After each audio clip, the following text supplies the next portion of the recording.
જય દ્વારકાધીશ ને જય માતાજી મિત્રો. આજે વાત કરવી છે, ઘણો બધો તમને ફાયદો થાય ને એવી એક મારે તમને મહત્વની માહિતી આપવી છે. એટલે એક ખેડૂતોને મારી ખાસ ભલામણ છે ખેડૂત તરીકે કે વિડીયો અંત સુધી જોયો. આખો વિડીયો જોયો એટલે તમને હું ગેરંટીપૂર્વક કહું છું કે તમને ક્યાંક ને ક્યાંક લાખો રૂપિયાનો ફાયદો થાય ને એવી હું વાત કરવાનો છું મિત્રો. અત્યારે આપણે પાણી વારતા જો મગની અંદર છે ને પાણી ચાલુ છે. આપણે 2 દિવસ કુંડાળે મગ વાવ્યા છે. હવે ખરેખર મિત્રો આ ઘણા દિવસથી હું જોતો આવું છું કે આ ઘણા બધા જો આમાં ઘણા બધા હારાય છે. આપણે બધા જનરલ લાગત નથી કહેતા, પણ જેને લાગુ પડે ને એને હું વટતી કહું છું. અને ખેડૂતના દીકરા તરીકે હું કાયમી કહું છું કે જે ખેડૂતોને ક્ષેત્રે છે ને એને કાયમી માટે આપણે છે ને હરકીનો જ કરવાનો. જે વેપારી હોય તો ભલે, એગ્રોવાળો હોય તો ભલે, કંપનીવાળો હોય તો ભલે, ને કોઈ પણ હોય તો ભલે મિત્રો. પણ અત્યારે જે ખરેખર ખાસ આપણે ને હું ઘણા સમયથી આ જોઉં છું, જે ખેડૂતોને એક એગ્રોવાળા છે ને એવી રીતે જે આપણે ખરેખર જે ક્ષેત્રે છે અને જે આપણે એક મૂળા બટકાવે છે. અને ખેડૂતો આપણે એટલા બધા ભોરા છીએ કે કાંઈક ને ક્યાંક આપણે ક્ષેત્રાઈ જતા હોઈએ છીએ.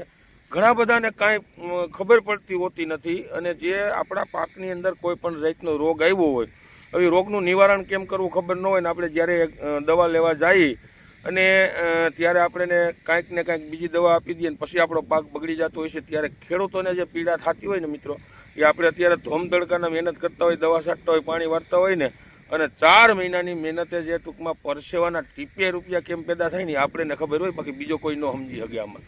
બાકી બધાને તો ખુરશીએ બેઠા છે ને આપણા બધાનો પોપિયો ફેરવવાનું કામ એ લોકો કરે છે ને એને બધાને મોજ મસ્તી ખેડૂતોના પૈસા ઉપર મોજ મસ્તી કરવી છે મિત્રો. એટલે ખાસ મારો એક સંદેશો છે. હું ઘણા દિવસથી આ જોઉં છું, ઘણા બધા તમે સોશિયલ મીડિયાની અંદર જોયો, જે આજથી 1 મહિના દિવસ પહેલાં જ્યારે કે 2 મહિના પહેલાં જ્યારે ઘઉંની સિઝન હતી, ઘઉંની સિઝન હોય ને ત્યારે તમને એમ કહે કે ઘઉં પીળા પડતા હોય કે ફલાણું થતું હોય, વૈદનો કરતા હોય, ફીટ ન પડતી હોય, બરાબર. તો તમે દાખલા તરીકે વીઘે કિલો કે 2 વીઘે કિલો આ ખાતર વાપરો, જે આવું છે ને ફલાણું છે ને જબરજસ્ત રિઝલ્ટ આવશે ને પછી વિડીયા બનાવતા હોય છે, પોતે વિડીયા પણ નાખે, ખેડૂત પાસે જતા હોય છે. હવે એ જે અત્યારે દાખલા તરીકે તલનું ને મગનું વાવેતર થયું છે, તો તલની અંદર તલ પીરા પડતા હોય તો ફલાણું ટીકડું થતું હોય તો આ ખાતર નાખો, 2 વીઘે કિલો નાખો, વીઘે કિલો નાખો. હવે ખાતર એ ફરી જાય છે, કંપની ફરી જાય છે. પછી એવી રીતે ફાલની દવાયું મિત્રો, ફાલની દવાઈઓમાં 15 દી પહેલાં તમને ફાલની દવાનું કીધું હોય, ફલાણા કંપનીની આ દવા છાંટો, જબરજસ્ત રિઝલ્ટ આવશે. 15 દી પછી પાછો એનો વિડીયો હોય, બીજી કંપનીની બીજી દવાની એડવર્ટાઈઝ કરે, ત્રીજી દવાની ત્રીજી એડવર્ટાઈઝ કરે. એટલે કહેવાનો મતલબ એવો થયો છે, મારો કહેવાનો મતલબ એવો થયો કે જે પ્રોડક્ટ એ લોકો વેચે છે એગ્રોવાળા, બરાબર, એની અંદર એને રિઝલ્ટ ન હોય ત્યારે ટૂંકમાં 2 મહિના પછી એને પ્રોડક્ટ બદલાવવી પડે ને. કોઈ પણ દવા રિઝલ્ટ હોય. અને એક આપણા ખેડૂતોની ભૂલ કેવી છે હું તમને કહું મિત્રો, કે જે તમે દાખલા તરીકે આ વર્ષે આપણે જે કોઈ પણ દવા છાંટી છે, આપણે કોઈ પણ જાતનો રોગ આવ્યો હતો દાખલા તરીકે, એ રોગની અંદર આપણે જે દવા છાંટીને એનું આપણે જે પણ દવાનું આપણે સારામાં સારું રિઝલ્ટ મળ્યું છે ને એની અંદર આપણે 100% રિઝલ્ટ મળ્યું. એ દવાને મગજમાં રાખો, દવાના ડબલા રાખો. ક્યારે પણ આપણે બીજા પાકની અંદર અથવા તો આવતે વર્ષે આપણે એવો સેમ પ્રોબ્લેમ થાય તો આપણે દવાના ડબલા પીડા હોય, આપણે નામ યાદ ન રહેતો, દવાના ડબલા પીડા હોય તો આપણે કહેવા થાય કે આ દવાનું ડબલું અમને આપો, આનાથી અમને રિઝલ્ટ સારું જોયું. એ વસ્તુ આપણે કાયમી મગજમાંથી નથી ભૂલવાની. તમે કોઈ જીવાતની દવા છાંટો, કોઈ ફ્લાવરિંગની દવા છાંટો, કોઈ એવા ખાતરો જે નાખો છો, બરાબર, જેના રિઝલ્ટ આવે ને એ તમે મગજમાં રાખો મિત્રો. બાકી કાયમીથી કાયમી બજારની અંદર નવું આવતું જાય છે. ખેડૂતોને છેતરવાનો એક મોટો કાયમીથી કાયમી કિમિયા બને છે. કંપનીવાળા જે બેઠા છે ને બધા એકા છે. પછી ક્યાંય પણ નહીં, આખા ગુજરાતની કોઈ પણ કંપની હોય, બધાની એસોસિએશન હોય છે. જેમ વેપારીનું બધાનું એસોસિએશન હોય.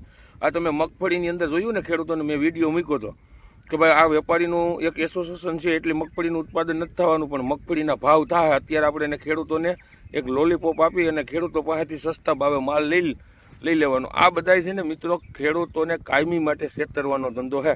અને જ્યાં સુધી આપણે ખેડૂતો છે ને મિત્રો, જ્યાં સુધી આપણામાં બુદ્ધિ નહીં આવે, આપણે રોકડેથી લેતા નહીં થાય અને આપણે સમજણવાળા નહીં થાય ને ત્યાં સુધી આપણે પૈસાવાળા નથી થવાના. યાદ રાખજો કાયમીથી કાયમી.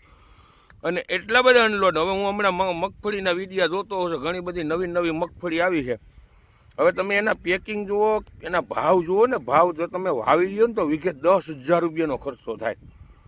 હવે એ મગફળી 10,000 રૂપિયાના ખર્ચે તમે વાવી હોય ને કદાચ 20 મણ મગફળી થાય તો તમને એમાં પૂછડા ભાઈ શું વધે? હવે મને એ વિડીયો બતાવતો તો હું જોતો તો 1 વીઘે 50 મણનું ઉત્પાદન. હવે જે ઓલો ખેડૂ હતો ને, ખેડૂ 40 વીઘાના ખેડૂ માંડવી વાવી હોય 50 મણનું ઉત્પાદન, એવા વિડીયો બનાવે. હવે તમે એની તમે પરિસ્થિતિ જોવો ને તો વાડીએ ખારું મકાની ન હોય, તો એવડું ઉત્પાદન થતું હોય તો વિકાસ હોવો જોઈએ ને. આ બધાય તદ્દન મારા હાડા ખોટા છે. મગજમાં એકલી વસ્તુ રાખવાનું, ખેડૂતને કાયમી માટે સપોર્ટ આપવો.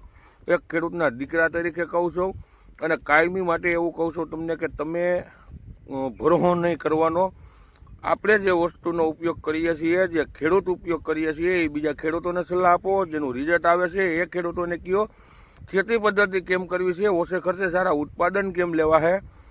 આ બધું કાયમી ધ્યાન રાખો. સારી ક્વોલિટીના બિયારણ ગોતો. આપણે પેદા કરી શકીએ એમ છીએ. આપણે બિયારણ ઘરે પેદા કરીએ. હું કામે મોંઘા ભાવનું લેવા જવું જોઈએ. ખાતરો સારા વાપરો, સ્ટાન્ડર્ડ કંપનીના વાપરો. કાયમી માટે ખેડૂતોને હું સમજાવું છું. અવનવા વિડીયો કાયમી મિત્રો મૂકું છું. હું તમને A to Z માહિતી આપું છું. જે ખેડૂતો આપણે દાખલા તરીકે કહેવાનો મતલબ આપણે જોડાયેલા ખેડૂતો છે ને, જે આપણે જે ભલામણ કરીએ છીએ કે જે આપણો અનુભવ છે ને આપણે રિઝલ્ટ લઈ ગયેલા છે, એનો એ ખેડૂતો એ વસ્તુ વાપરે છે ને. અને એક ખેડૂતો આપણે એક જ દે છે કે 1000 ખેડૂતો વિડીયો જોવે ને એમાંથી ખાલી 100 ખેડૂતો કમસે કમ અપનાવશે ને. હવે એ 100 ખેડૂતો જે આપણે પૈસા નથી જોતા મિત્રો, ઘણું બધું ભગવાન આપ્યું, મહેનત કરીને લઈ, પણ એને આશીર્વાદ એક ખેડૂતના દીકરા તરીકે અને કાયમી માટે મને યાદ કરે ને એવું એક વસ્તુ હું પગલું ભરીને બેઠો છું. ખેડૂતને કાયમી, હા જેથી કાયમી માટે કહું છું. આપણે ક્યારે મગજમાં નથી લીધું, પણ કદાચ ઇનકેસને ન કરે નારાયણ. અને જેથી મારા વિસ્તારની વાત કરું, મારા વિસ્તારની જેથી હું કદાચ એગ્રો નાખું અને સીટ ઉપર બેહું ને મિત્રો, તેથી યાદ રાખજો કે માર્કેટની અંદર બધાને હરકી ના કરી નાખે. હરકી ના કરે એટલે કે એવી પ્રોડક્ટો જે આપણી પાસે છે કે એવી ક્રોટી આવશો કે ખેડૂત એક વખત લઈ ગયો હોય ને દાખલા તરીકે, એટલે એ ખેડૂતને ઉત્પાદન 10 મણ થતું હોય ને તો 12 મણ કરી દેવાની જવાબદારી આપણી. આ એક આપણો ધ્યેય છે કાયમીનો મિત્રો. પણ આપણે એગ્રો તો નાખવો નથી, બને ત્યાં સુધી આપણે એ લાઈનમાં નથી. ખેતી કરીએ છીએ મજા મહેનતનું કરીને ખાવું છે. આ તો એક દાખલા તરીકે વાત કરું. એટલે અવનવા વિડીયો મિત્રો કાયમી જોતા રહ્યો. વિડીયો સારો લાગે તો શેર કરજો. નવા મિત્રો હોય તો ચેનલને સબસ્ક્રાઈબ કરજો. કાયમી તલ મગ અડદ વિશેની માહિતી આપતો રહે.